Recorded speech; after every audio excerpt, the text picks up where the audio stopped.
Front ഡോറിൻ്റെ ഡിസൈനിലേക്ക് വരികയാണെങ്കിൽ വളരെ പ്ലെയിൻ ആയിട്ടുള്ള ഡിസൈൻ, സിമ്പിളായിട്ടാണ് ഫ്രണ്ട് ഡോർ ചെയ്തിരിക്കുന്നത്.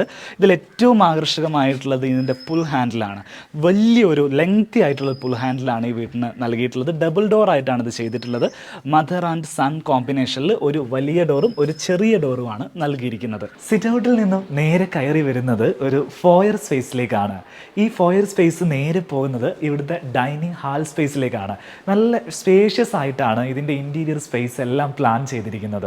എൻ്റെ ഇടത് ഭാഗത്താണ് ഇവിടുത്തെ ഫോർമൽ ലിവിങ് സ്പേസ് സെറ്റ് ചെയ്തിട്ടുള്ളത്. ഈ ഒരു ഏരിയ എങ്ങനെയാണ് ഇൻറ്റീരിയർ ചെയ്തിരിക്കുന്നത് നോക്കാം. കയറി വരുന്ന ഭാഗത്ത് തന്നെ പ്ലൈവുഡ് ഉപയോഗിച്ച് ഒരു പാനലിംഗ് നൽകിയിട്ടുണ്ട്. അതിൽ വെനീറാണ് നൽകിയിരിക്കുന്നത്.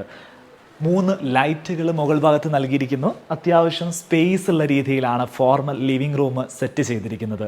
390 ഇവിടെ നീളം വരുന്നത്, 360 വീതി വരുന്നത്. 2 സോഫ സെറ്റുകളാണ് ഇവിടെ നൽകിയിട്ടുള്ളത്.